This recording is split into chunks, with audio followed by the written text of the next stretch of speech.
Now, from Sports Radio 810 WHB, it's the Border Patrol on 38 The Spot.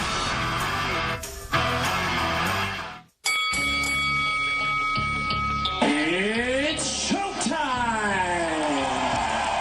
Now, on Sports Radio 810 WHB, Walker Medical Linen Services, delivering premium products, seamless service, and guaranteed cost savings to the medical industry. And Coventry Healthcare, your great local health insurance plan, proudly present the Border Patrol with Stephen St. John and Nate Bukaty.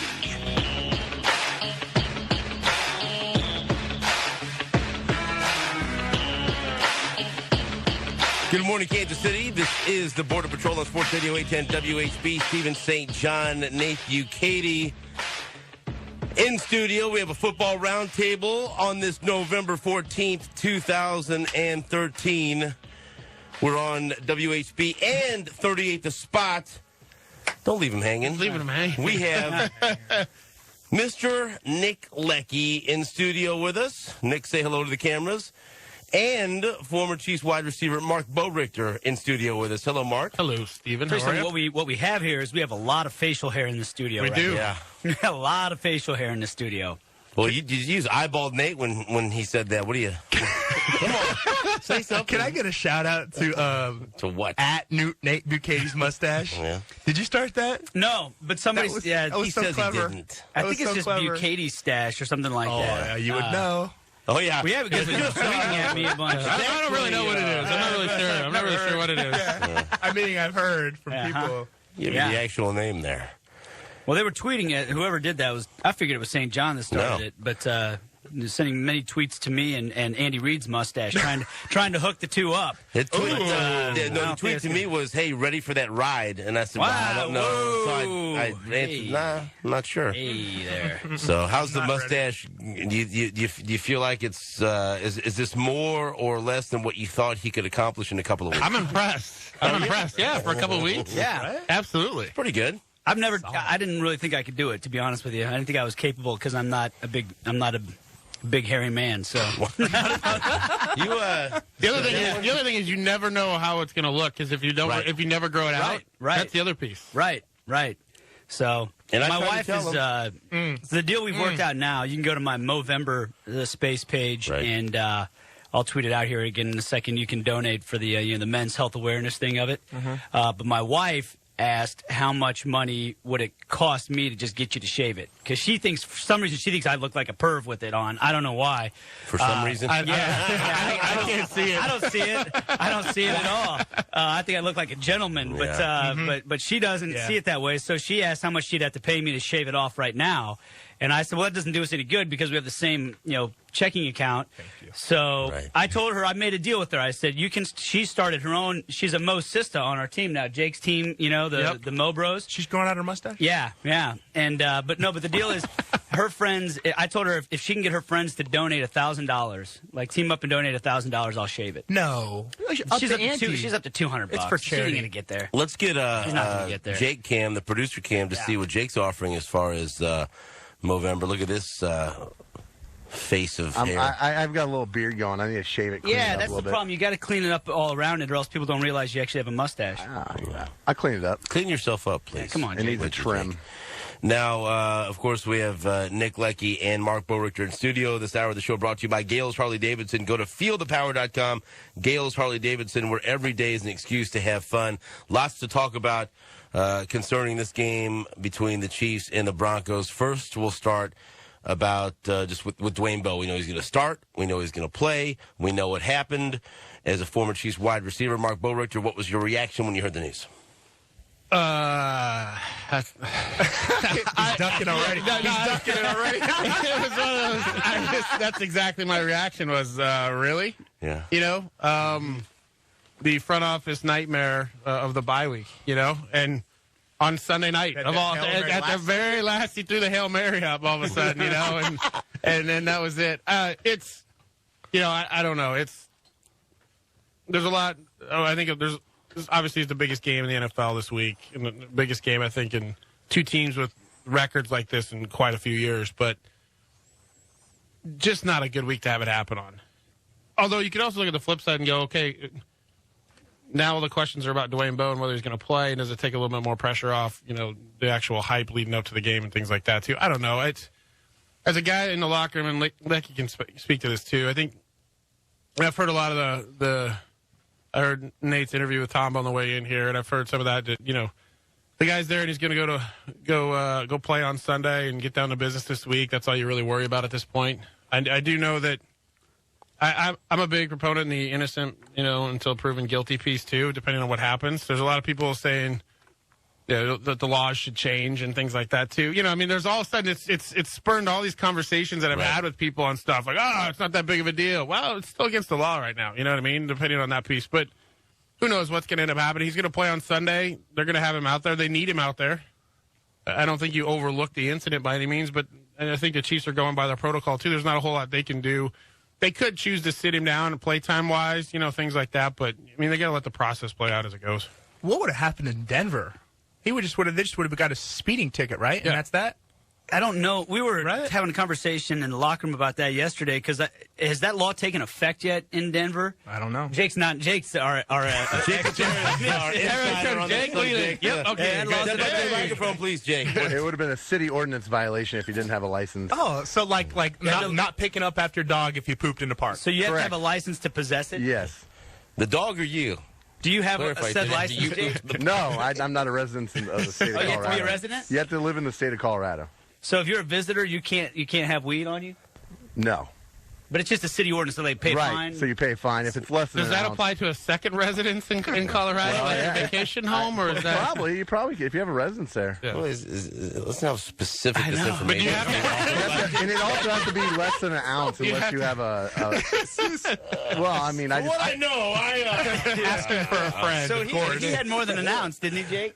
No, he had 16 grams. Oh, Just over I don't know my half. conversion system. How many grams in an ounce? You're no metric system. 28. You're just like throwing questions out there. 28, city ordinance, misdemeanor. What? I don't know. I'm not sure. So great. Nick Lecky, is it true that all current and former wide receivers are simply just divas? Correct. It's just whether that's you play the game. That's if you true. ran a route in the NFL, you're a diva. Yeah. Yeah. And you don't like to get your hands dirty with blocking, and you go, oh, I don't do that. That's all I did while I was here was block half the time. Okay, now, he brought up the locker room and the rest of the players, and this question is for both of you. Do the rest of the players care? No, not one bit. Not one bit. I mean, if he was assaulting someone, doing something like physical damage to someone else, yeah, that's an issue. But if it's for anything outside of that, you don't really care, only because you're so focused, and this is your livelihood, and this is your career, and you need to come together as a team, especially this week more than ever. And you just kind of be like, no, you're good. We like you. I'd agree with that. He probably addressed the team and said, I'm sorry for, causing a distraction this week, but I'm going to be here and be ready to play. You just move on from that point. Yeah. I can speak to this a little bit more, too, because I was here in 04, 05, when we had a little Larry Johnson incident, domestic piece, right? Mm-hmm. And that all happened during the season, I remember, type of thing. And I remember a couple guys going to his house that night, and I remember there was a couple guys discussing it kind of on the side going, why'd you go over there? And like, well, to support the guy a little bit, to at least show that we've got some support here from a brother perspective. But I know there's a whole different issue in the locker room then. Just it didn't fracture anything by any means, but it gets people talking a little bit more about, what happened. This sort of incident, traffic stop thing like that it just, you're going, okay, it's going to let the process play out. We're not going to think about it and move on. It's a little bit different, like Nick was saying. You guys tell me if I'm wrong on this. Being around locker rooms, being around players, my guess would be that the players had a much bigger problem with Larry Johnson's refusal to block anyone in pass protection than what he was doing away from the stadium. Yeah, I think so. It's sad but true. It's sad but true. But when, and obviously, there's always a little bit of two sides to every story or things like that too. But when I remember when that happened, though, it was like, and I don't want to. It was not a shock. Let's put it this way. I think to people a little bit in the locker room that happened or something down that road happened. But yeah, there's a lot more refusal if you're not gonna pick up your guy in pass protection or have an attitude on how you're going out to play or, what's Nick's attitude going to be like today, out there? Is he going to be bitter about something? He's not getting enough carries, or he's not getting enough playing time, or what's going to happen, And I the reason I bring that up, I don't mean to paint it as all these football players are cold-hearted a-holes that don't care. It's just this is your job. I think sometimes we all look back to our Pop Warner days or whatever, and we're a bunch of little friends, and we it's all for one and one for all. I've talked to a couple guys that played for the Steelers, and they hate Ben Roethlisberger in a lot of ways. The guy was a jerk. He walked around as an a-hole. But they wanted him on the field because he gave them the best chance to win. And at the end of the day, what they really care about is from 9 to 5, whatever our hours are that we're in this building, are you going to be on the field? Are you going to be ready to play? And I thought that there was a really big window when Tom Bahali was talking to the rest of the media, and he said, I'd have a much bigger problem if he wasn't able to play on Sunday. Right. And that might sound on the outside like, oh, well, these guys don't care about who he is as a personal thing, but you got to focus on your job. At the end, this is a professional situation, I guess is what I'm getting The biggest thing is, does this throw you out of your routine, right, this week? And you talk about it being a job. Football players and it is your job. You treat it, when you get to that level, it is your job, and you treat it as your job. And you go through your routines. You're in the facility at the same time every day. You're doing the hot tub, the cold tub, getting your treatment, doing whatever it is, or eating breakfast with the same guys. You're doing the same types of things over and over again. It's like Groundhog Day, but you're so ingrained in a routine that when it becomes a distraction, is if it throws it out. So when you're talking about Tamba saying, I'd have a bigger problem if he wasn't going to play Sunday, it's like all of a sudden it's like he had an injury or something, and now we're not playing. He's not. That affects you more than just moving forward and going through with the routine type of piece. So the bigger thing to me is how it happened on a bye week this week, but how do the Chiefs handle the bye week in terms of getting back in their routine, right? Mm-hmm. Come in on Monday, get a good workout in, have an off day Tuesday, and get back into it Wednesday, Thursday, Friday, that sort of thing with your practice routine. You want to keep that routine the same as possible. When you get thrown out of your routine, say your police escort's a little late and the bus is late, right? And everybody's got to rush. You've been there before, and all of a sudden you're thrown off by 20 minutes. If your guy likes to get to the stadium early and start taping, and you get thrown off by 20 minutes, it affects you on game day. You're rushing to do everything. You just feel rushed. Everything. It's not the same.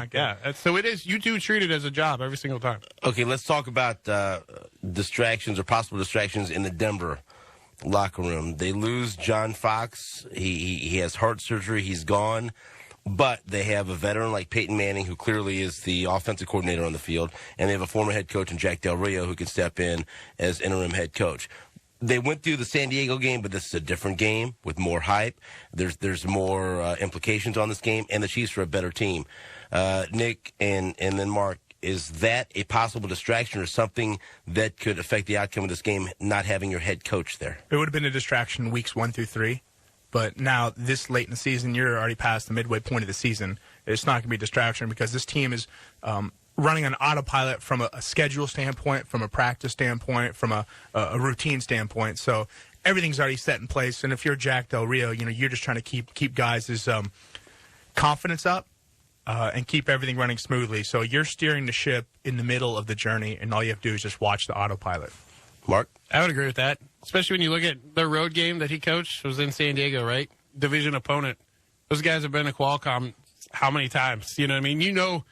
And Nick can speak to this too. When you play division games and you've been on a team for a couple years, you know exactly what hotel you're staying in before you even get out there. You know where you're going to eat for dinner. You know when you get to the stadium, you already know exactly how I'm getting to the locker room. You know all the routines are all there. So earlier in the season, it would have been a bigger issue, I think, and a bigger distraction. The other thing is Peyton acts like a coach. I was with him in Indianapolis.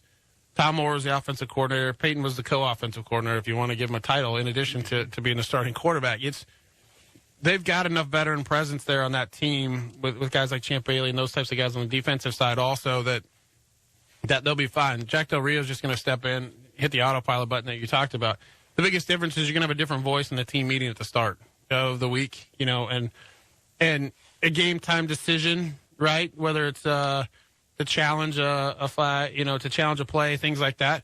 But a lot of times, a lot of teams have already guys designated to look at those replays and decide for the head coach, or be that voice of reason in his headset anyway. So I don't see it being a big distraction for them, and they've already been dealing with it now for a couple weeks as well. And a lot of it happened over their bye week, so they could kind of get it out of the way and that sort of piece. And I also think the only distraction will be if Jack Del